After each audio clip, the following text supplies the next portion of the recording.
오늘 함께 나눌 하나님 말씀 보도록 하겠습니다. 욥기 3장 10절부터 4장 4절까지 말씀 함께 보도록 하겠습니다. 제가 가진 성경으로는 구약성경 405쪽에 위치하고 있습니다. 욥기 3장 10절부터 4장 4절까지 말씀입니다. 한 절씩 교독하신 후에 마지막 4장 4절 말씀을 합독하시겠습니다. 제가 먼저 10절부터 읽도록 하겠습니다.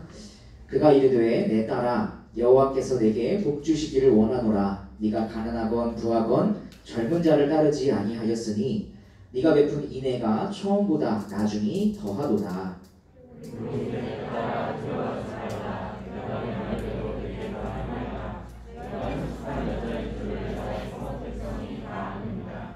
참으로 나는 기업을 물을 자이나 기업 물을 자로서 나보다 더 가까운 사람이 있으니 이밤에 여기서 머물라. 아침에 그가 기업 물을 자의 책임을 내게 이행하려는 정도니 그가 기업 물을 자의 책임을 행할 것입니다. 만일 그가 기업 물을 자의 책임을 내게 이행하기를 기뻐하지 아니하면 여호와께서 살아계심을 두고 맹세하노니 내가 기업 물을 자의 책임을 내게 이행하리라. 아침까지 누워 있을지니라 하는지라. 룻이 새벽까지 그의 발치에 누웠다가 사람이 서로 알아보기 어려울 때에 일어났으니 보아스가 말하기를 여인이 타작마당에 들어온 것을 사람이 알지 못하여야 할 것이라 하였음이라. 보아스가 이르되 내 겉옷을 가져다가 그것을 펴서 잡으라 하매 그것을 펴서 잡으니 우리를 여섯 모여 룻을 내시켜주고 성으로 들어가니라. 룻이 시어머니에게 가니 그가 이르되 내 딸아 어떻게 되었느냐 하니 룻이 그 사람이 자기에게 행한 것을 다 알리고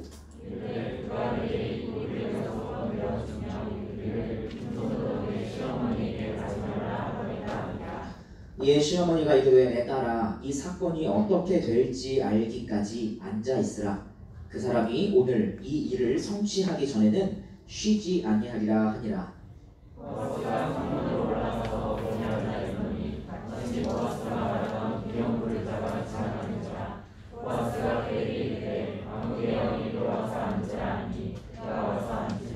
보아스가 그 성읍 장로 10명을 청하여 이르되 당신들은 여기 앉으라 하니 그들이 앉으매 보아스가 그 기업을 자에게 이르되 보아 집안에서 돌아온 나오미가 우리 형제 엘리멜의 술집을 팔려 함으로 내가 여기 앉은 이들과 내 백성의 장로들 앞에서 그것을 사라고 내게 말하여 알게 하려 하였노라. 만일 네가 물으려니와 만일 네가 물으지 아니하려거든 내게 고하여 알게 하라. 이 다음은 나요 그 외에는 물을 자가 없느니라 하니 그가 이르되 내가 물으리라 하는지라. 아멘. 여기까지입니다. 제가 함께 드린 예물 위해 기도하고 말씀 나누겠습니다. 살아계신 하나님 아버지, 우리가 오늘 이 자리에 모여서 고백하는 그 살아계신 하나님에 대한 그 고백이 단순히 우리 마음과 우리 생각 속에서만 울려 퍼지는 하나의 국어가 되지 않게 하시고 실제로 그 살아계신 하나님께서 어떻게 우리 삶에 간섭하시고 또한 그 안에서 어떻게 일해 가시는지에 대해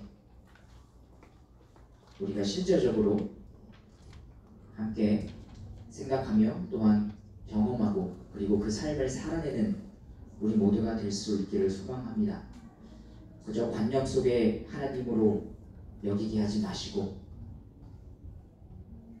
실제로 살아계신 하나님을 생각하고 그리고 그 앞에 있음을 우리가 언제나 기억하게 하여 주시옵소서. 우리의 이러한 고백이 주님의 말씀을 향한 순종으로 이끕니다. 하나님 아버지, 그 순종에 이를 때에 주님께서 각 사람에게 주신 은사대로 그리고 그 은사를 나의 자랑이 아니라 내 지체의 유익을 위하여 사용하도록 주님 우리의 마음을 이끌어 주시고 그리고 그런 마음 가운데 또한 하나님 아버지 우리가 주님께 드리는 이 예물이 물론 내 자신의 신앙을 위해서도 중요하지만 그러나 이 예물이 결국 실제적으로 사용되는 그곳에 하나님 이 공동체 안에서 주님의 나라를 위해 아름답게 사용될 수 있기를 간절히 소망하는 마음으로 우리가 주님 앞에 예물을 드립니다.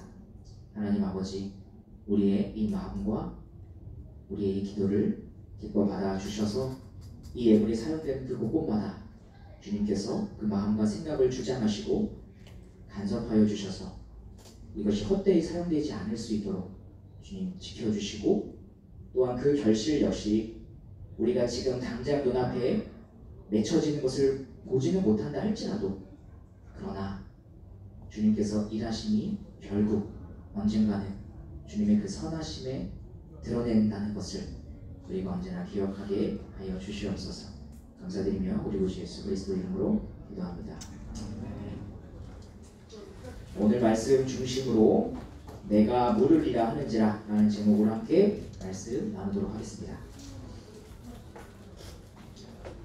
지난주 말씀에 이어서 생각을 해보도록 하겠습니다. 율법에 호소하면서 청혼한 그 루세의 마음을 받아준 보아스는 자신이 루세 요청을 다 행하겠다고 약속했습니다.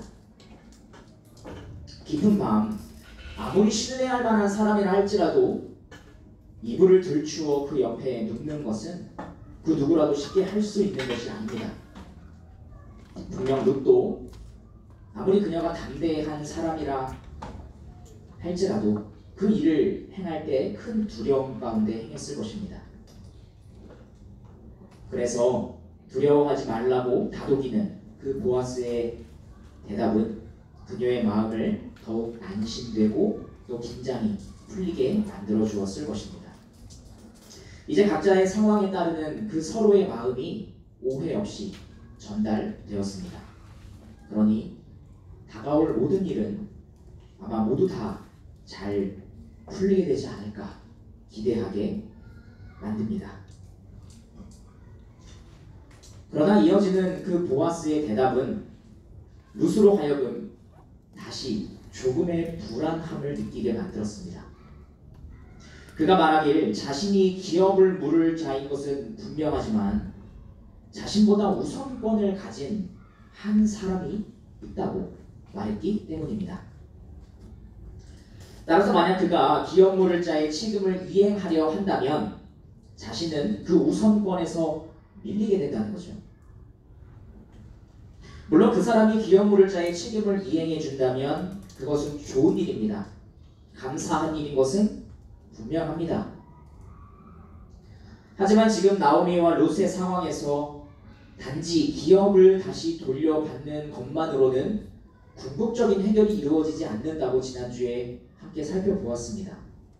왜냐하면 이 나오미와 룻에게는 그 기업의 상속을 이어갈 자녀가 없었기 때문입니다. 그래서 룻은 보아스에게 기업 물을 자의 책임을 이행해달라는 요청과 함께 청혼도 했던 것 아니었습니까? 만약 보아스보다 우선권이 있는 그 기업 물을 자가 자신의 책임을 다한다 하더라도 늙은 나오미와의 결혼은 물론이고 모압 여인인 이 룻과의 결혼을 거부한다면 어떻게 되는 것일까요? 설령 그가 룻과 결혼을 한다고 할지라도 룻은 보아스의 입을 통해 갑자기 등장한 그가 어떤 사람인지 전혀 알지 못합니다. 나오미와 룻이 깊은 밤중에 과감히 보아스를 찾아갈 수 있었던 이유가, 나오미가 룻을 보냈죠. 그 이유가 단지 서로의 유익을 원하는 그 강렬한 마음 때문만이 아니라 그녀들이 지난 2달 동안 지켜봐온 이 보아스라는 사람을 신뢰했기 때문에 할 수 있는 행동이었다는 것을 우리가 한번 생각해 본다면 누군지도 모르는 이 갑자기 등장한 사람과의 결혼은 마냥 좋은 것이라고 할 수는 없을 것입니다. 이렇듯 갑작스럽게 무대 위로 등장한 또 한 명의 기업 물을 자로 인해 나오미와 룻의 미래에는 다시 불안 요소가 생기기 시작했습니다. 그래서인지 보아스는 룻을 향해 이렇게 길게 말했습니다. 이 본문 13절 다시 한번 한 목소리로 읽어볼까요? 13절입니다. 시작. 이 밤에 여기서 머무르라. 아침에 그가 기업 물을 자의 책임을 내게 이행하려 하면 좋으니 그가 그 기업 물을 자의 책임을 행할 것이니라. 만일 그가 기업 물을 자의 책임을 내게 이행하려 하지 아니하면 여호와께서 살아계심을 두고 맹세하노니 내가 기업 물을 자의 책임을 내게 이행하리라. 아침까지 누워 있을지니라 하는지라. 과연 이 새롭게 등장한 이 기업 물을 자, 이 불안 요소는 나오미와 룻의 삶에 어떻게 다가올까요? 그리고 만약 그가 기업 물을 자의 책임을 이행하지 않는다면 여호와의 살아계심을 두고 맹세한다고 말한 이 보아스는 과연 이 상황 가운데 어떤 행동을 보여줄까요? 보아스는 말을 마치면서 룻에게 아침까지 자기 옆에 누워있다가 집으로 돌아가라고 말했습니다. 왜냐하면 이 타작마당은 남자들의 장소였기 때문입니다. 그런 곳에 젊은 여인이자 또한 모함 여인인 룻이 홀로 드나들었다는 것을 사람들이 알게 되면 분명 이 룻은 치명적인 오해를 받게 될 것이 분명했기 때문입니다. 그렇게 모두가 잠들었을 시간이 되었을 때 보아스는 룻을 돌려보내고자 했습니다. 특별히 보아스는 룻을 돌려보내면서 그녀가 나오미에게 빈손으로 돌아가지 못하도록 추수한 보리를 다시 든든히 쥐어 주었습니다. 이는 그가 텅 빈 채로 베들레헴에 돌아온 그 나오미와 룻의 가정을 버려두지 않고 반드시 구속하겠다는 뜻을 분명하게 가지고 있다는 것을 보여주는 그런 호의의 행동이었습니다. 나오미가 빈손으로 있도록 내버려두지 않겠다는 것이죠. 또 다른 구속자가 등장할 수도 있는 그런 상황이었지만 어쨌든 보아스는 자신 앞에 당장 놓인 이 의무를 여전히 이행하고자 했습니다. 그렇게 룻은 처음으로 밭에 곡식을 주우러 갔던 날과 같이 이번에도 무사히 집으로 돌아갈 수 있었습니다. 걱정 가운데 뜬 눈으로 밤을 지새고 있었을 나오미는 집으로 돌아온 룻에게 일이 어떻게 되었는지 급히 물어보기 시작했고, 그런 나오미에게 룻은 모든 것을 알려주었습니다. 그러자 모든 자초지종을 들은 나오미는 룻에게 이렇게 말했습니다. 본문 18절입니다. 이에 시어머니가 이르되 내 딸아, 이 사건이 어떻게 될지 알기까지 앉아 있으라. 그 사람이 오늘 이 일을 성취하기 전에는 쉬지 아니하리라 하니라. 이제 화면은 다시 보아스로 전환됩니다. 룻을 집으로 돌려보낸 보아스는 곧바로 지체하지 않고 베들레헴 성읍으로 들어갔습니다. 가능한 빨리 룻과 약속한 일을 이행하기 위함이었습니다. 성에 입성한 보아스는 곧바로 성문으로 올라가 앉았습니다. 고대 사회에서 이 성문 앞 광장은 가장 넓은 장소였기 때문에, 그리고 공개된 장소였기 때문에 여러 가지 상업적인 거래들이나 아니면 재판과 같은 그 사법적인 일이 행해지는 장소였기 때문입니다. 그런데 바로 그때 마침 보아스가 말했던 그 기업 물을 자 엘리멜렉의 가장 가까운 친족이 성문 앞에 등장했습니다. 그래서 보아스는 그 사람을 급히 불러 세우고는 성읍의 장로 중 10명을 두 사람 사이의 증인으로 세웠습니다. 그리고 그 사람에게 나오미의 소유지를 대신 사서 그 가정을 구속할 의사가 당신에게 있느냐 물었습니다. 그러자 그는 이렇게 대답했습니다. 우리 본문 4장 4절 다 같이 한번 읽어볼까요? 시작! 내가 여기 앉은 이들과 내 백성의 장로들 앞에서 그것을 사라고 내게 말하여 알게 하려 하였노라. 만일 내가 물으려면 물으려니와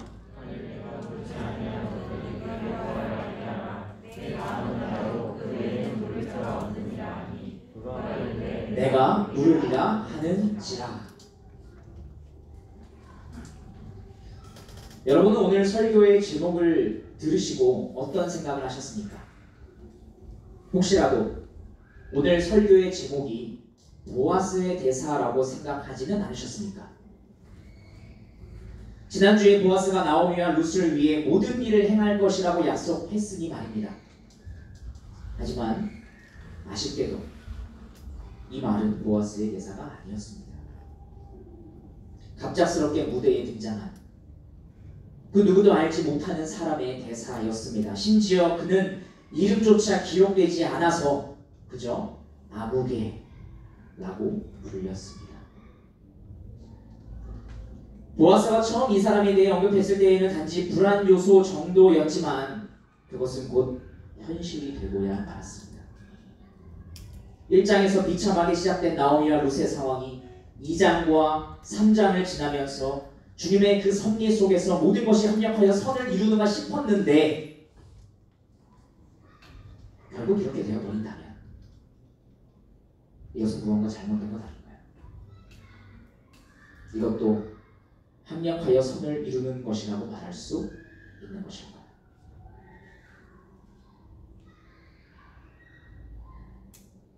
물론 우리는 결국 룻과 보아스가 결혼하게 되어서 아들도 낳게 되고 그로 인해 텅 비었던 나오미에게 다시 기쁨이 찾아온다는 것을 보게 될 것입니다. 하나님은 정말 모든 것을 주관하셨고 그래서 참된 회복이 이루어질 것입니다. 하나님은 마침내 자신의 선한 통치가 있다는 것을 입증하실 것입니다. 그런데 오늘 본문까지 보게 된다면 어떻습니까?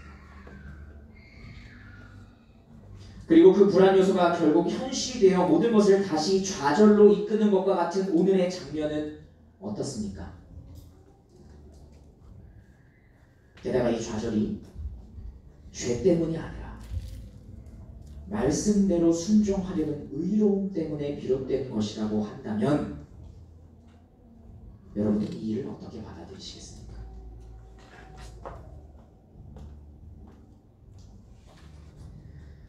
신앙을 가진 그리스도인으로 인생을 살면서 우리를 가장 당혹스럽게 만드는 것이 있다면 누가 보더라도 죄로 인한 징계라 여겨지는 일이 임했을 때가 아니라 오히려 말씀에 순종했는데 말씀에 순종했음에도 좌절하게 만드는 상황이 밀려오는 때일 것입니다. 그럴 때 그리스도인들은 가장 당혹스러워 할 것입니다.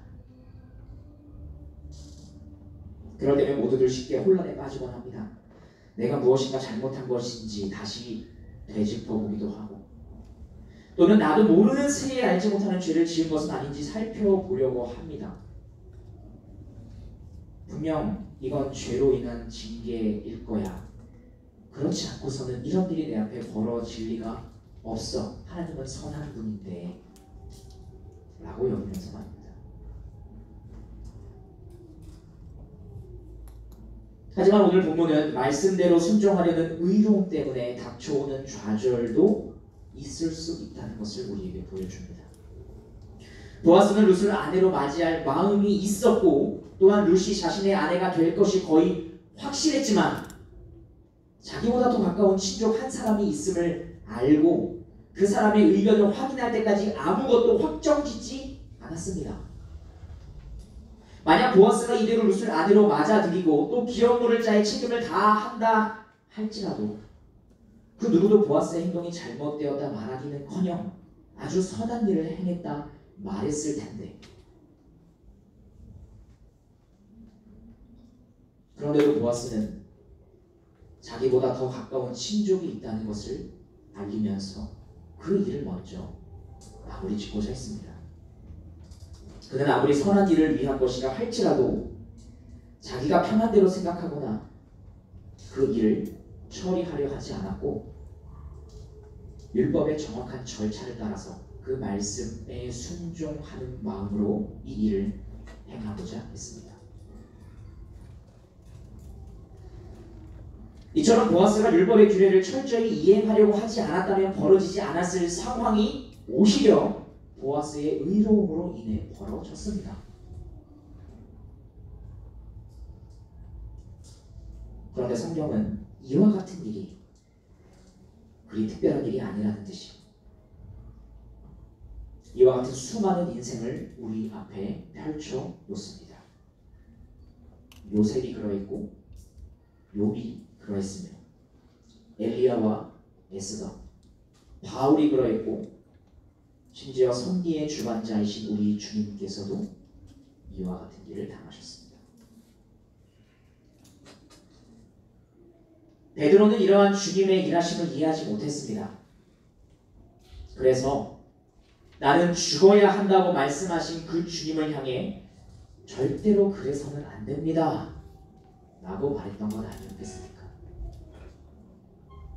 그러자 주님은 그런 베드로를 향해서 사탄아 내 뒤로 물러가라 라고 말씀하시며 그를 꾸짖으셨습니다.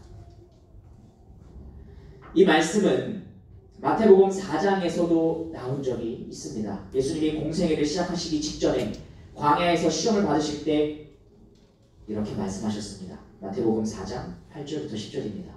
마귀가 또 그를 데리고 지극히 높은 산으로 가서 천하 만국과 그 영광을 보여 이르되 만일 내게 엎드려 경배하면 이 모든 것을 내게 주리라.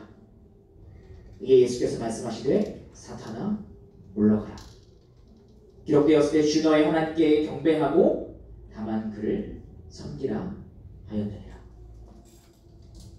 사탄이 말하고자 하는 것은 의로움을 행하는 길에는 그 어떤 좌절도 없어야 한다는 것입니다. 하나님의 아들이 그런 일을 겪을 필요가 없다는 겁니다.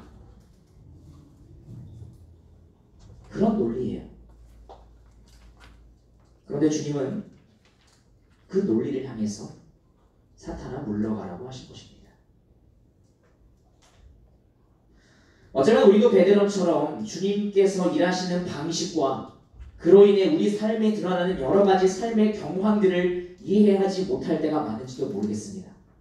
아니 정확히 말하면 예수님께서 죽음이라는 방식, 그래서 세상이 보기에는 가장 절망적이고 비극적이고 다시 생각하기도 싫은 그 방식으로 하나님의 일하심을 완성하셨다는 것은 이해하고 받아들이지만 이러한 방식으로 주님이 행하셨다는 것은 받아들이겠는데 그래서 그런 주님으로 인해 내가 구원받았다는 것은 내가 믿겠는데 그러한 방식이 나의 실종으로 다가왔을 때 그래서 내 삶에 찾아왔을 때 어쩌면 우리는 베드로와 같이 이해하지 못하고 거부하고 있는 것은 아닐지도 모르겠습니다.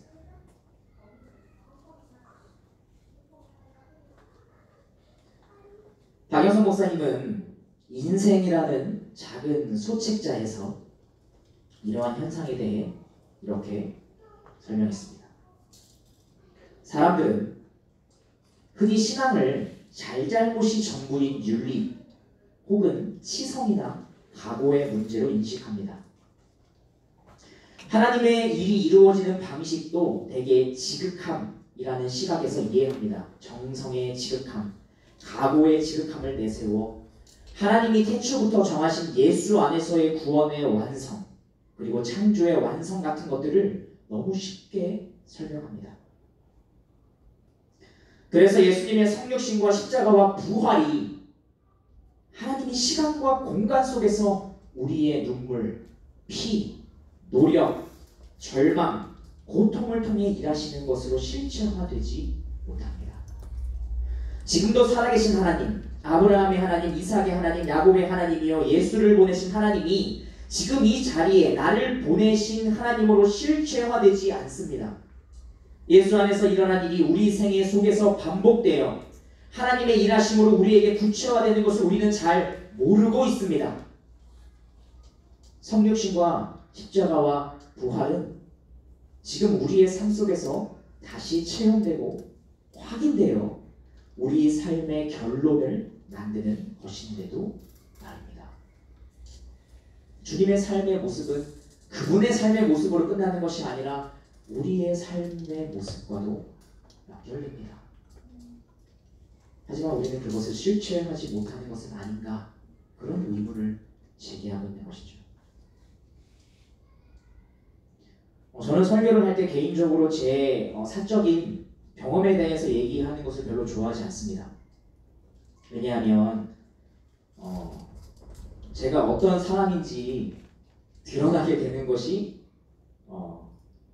안 좋다기보다는 그렇진 않아요. 드러나면 얼마나 드러나겠어요. 별로 그렇게 좋은 사람도 아닌데요. 그것보다는 제 경험이 어떤 보편적인 그죠? 그런 것이 되는 게 좀 우려스럽기 때문이에요. 하나님은 각자의 인생에 어떤 대전제는 있지만 그 그럼에도 불구하고 각자의 상황에 다르게 일하시는데 제 경험을 섣불리 얘기했다가 그것이 마치 아주 보편적인 것이 될까봐 제 경험을 얘기하는 것이 조금은 우려스럽습니다만 오늘 말씀은 특별히 이런 실존적인 그리고 삶에 대한 얘기이기 때문에 제 얘기를 잠깐 언급하겠습니다. 그다지 멀지 않은 과거입니다.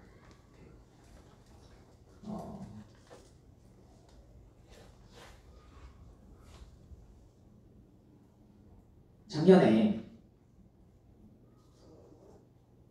저는 완전히 번아웃이 되어 있었습니다.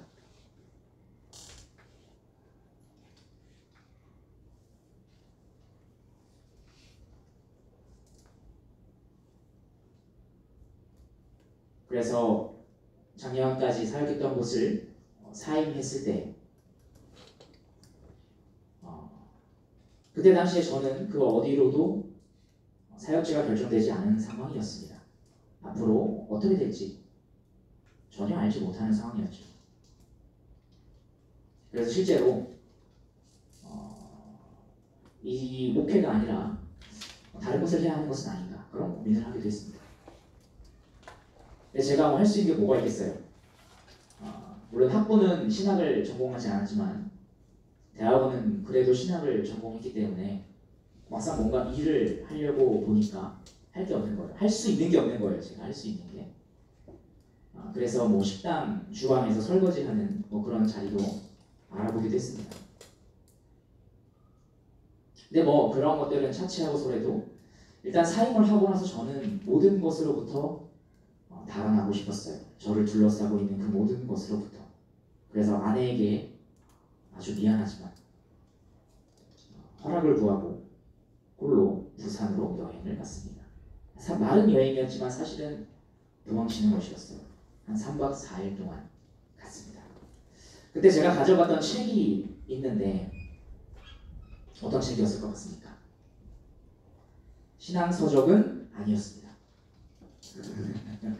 별로 읽고 싶지 않았거든요.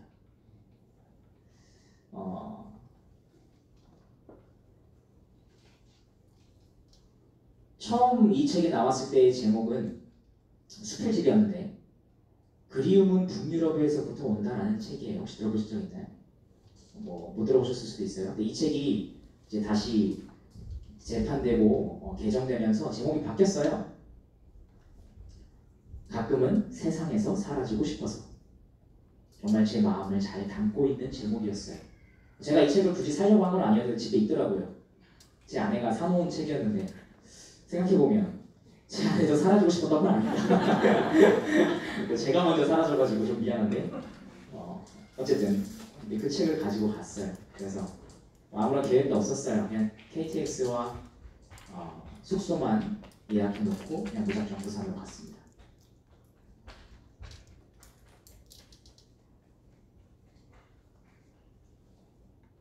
부산을 다녀와서 제가 회복이 되었을까요? 그렇지 않았어요. 왜냐하면 되돌아온 현실은 사실 아무것도 변한 게 없었기 때문이에요. 여전히 저는 제 앞으로 뭘 해야 될지 몰랐고 여전히 어떤 사역지도 정해지지 않은 상황이었습니다. 그러다가 집에 가기 좀 모해서 뒷산으로 올라가게 됐습니다. 뒷산을 올라가는데 그 동네에 계신 어르신들이 또 뒷산을 같이 올라가시더라고요. 그래서 못 쫓아가겠는 거예요. 평소에도 그렇게 올라가시는지 굉장히 잘 올라가지고 한 번도 안 쉬고 올라가시는데 저는 죽겠더라고요. 그래서 올라가는 도중에 잠시 쉬고자 정자에 앉았습니다. 그런데 그곳에서 이런 생각을 하게 됐습니다. 그때 당시에 저는 제 상태가 영적으로 완전 바닥이라고 생각했습니다. 물론 맞았을 거예요. 영적으로 완전 바닥이었죠. 그런데 어쩌면 이런 나의 삶을 전체로 보면 시야를 좀 더 넓혀서 그 순간이 아니라 줌아웃을 해서 전체로 보면 어쩌면 나는 지금 산을 올라가는 중에 잠깐 멈춰서 쉬는 중일 수도 있겠다. 산을 올라가는 것도 힘드니까요. 그런 생각이 들었습니다. 그리고 이제 여기부터가 굉장히 보편적이지 않은 일인데요. 그 주에 남양교회 부임하는 것이 결정됐어요. 면접도 그 주에 받고 그 주에 결정됐어요. 그래서 여러분을 만나게 됐고 지금 이 자리에 서 있습니다. 이 경험은 저로 하여금 좌절은 점이지만 인생은 선이라는 것을 조금이나마 알게 해주었습니다.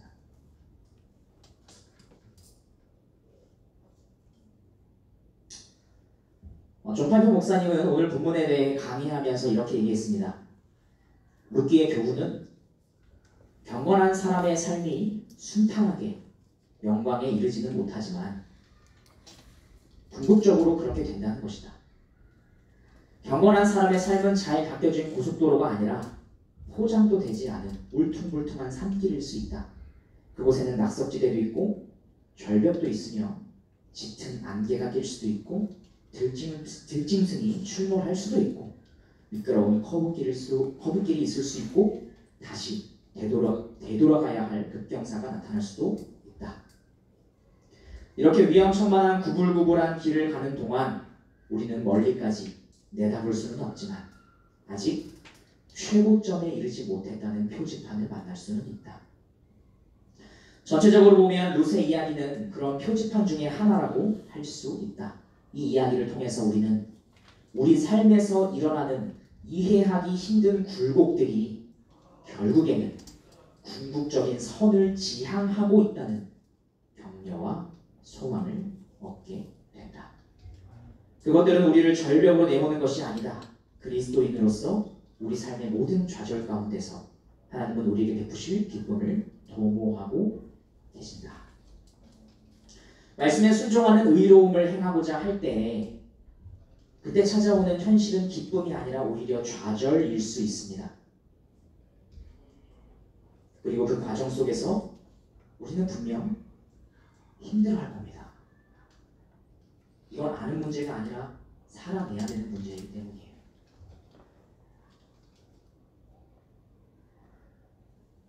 하지만 그 과정은 결국 예수 그리스도의 삶이 나의 삶으로 실체화되는 것입니다.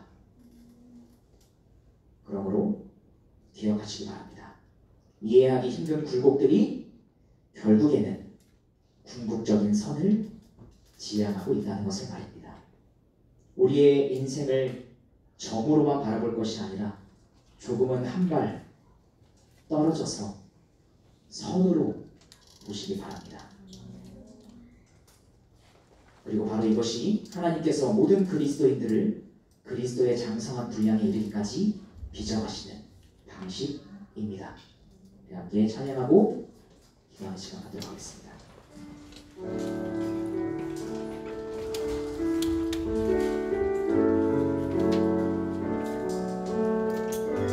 우리 예수들 함께 하시네. 함께 찬양하겠습니다.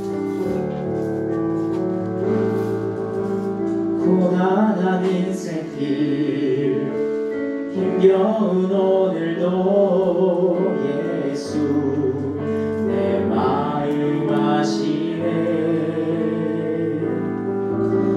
지나간 아픔도 마주할 세상도 예수 내 마음 아시네. 하루를 살아도 기쁨으로 가니 예수 늘 함께 하시네. 후회도 염려도 온전히 맡기니 예수 늘. 우리 처음부터 다시 한번 고백해볼까요? 고단한 인생길 고단한 인생길 힘겨운 오늘도 예수 내 마음 아시네. 지나간 아픔도 마주할 세상도 예수 내 마음 아시네. 하루를 살아도 기쁨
마지막으로 한 번 더 고백해 봅시다. 믿음의 눈 들어 주를 보리 이 또한 지나가리라 주어진 내 삶의 시간 속에 주의 뜻 알게 하소서. 하나님, 우리가 주님의 형상을 닮기 원하며 그리스도의 길을 따라가기를 원한다고, 그 좁은 길을 가기를 원한다고 우리는 언제나 고백하지만, 하지만 막상 그 길이 우리 앞에 드러나게 되었을 때 조금은 당혹스럽기도 하고 사실 많이 두려울 때가 있습니다.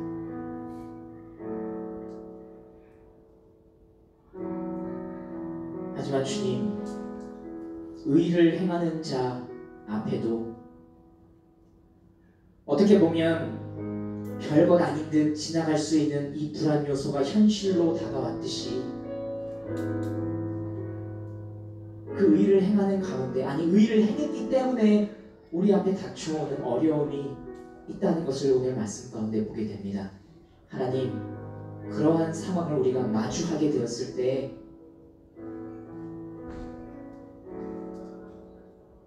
어쩌나 우리가 그 상황으로 인하여 그 순간에는 우리가 좌절할지 모르나, 그러나 우리의 인생은 단지 점과 점이 모인 것이 아니라, 점과 점이 아니라 그것들이 모두 모여서 하나의 선을 이룬다는 것을, 그래서 그 좌절 뒤에 주님께서 또한 어떤 방향으로 이끌어 가실지 보길 원한다는 그 고백이 우리에게 있게 하여 주시옵소서.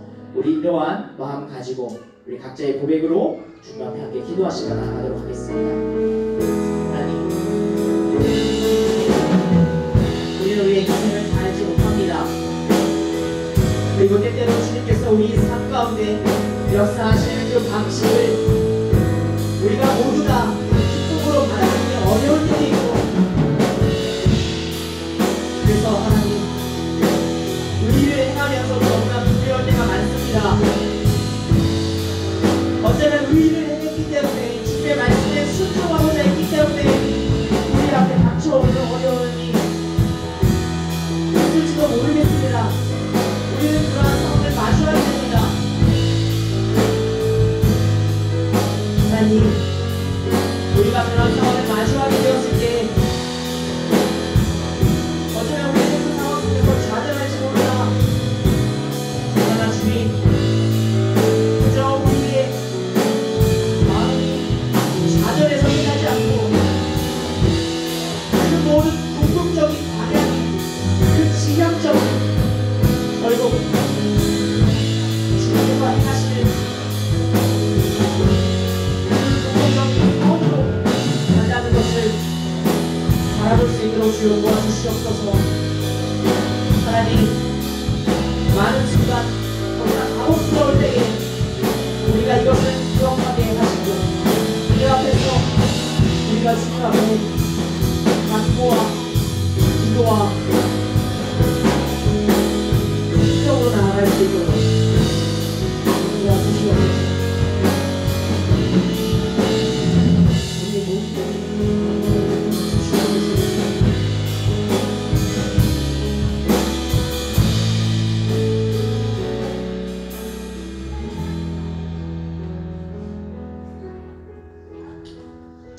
이제는 우리 주 예수 그리스도의 은혜와 성부 하나님의 다함없는 사랑과 성령 하나님의 교제인도 충만케 하시는 은총이 여기 모인 주의 백성 한 사람 한 사람 머리 위에 이제로부터 영원토록 항상 함께 있을지어다.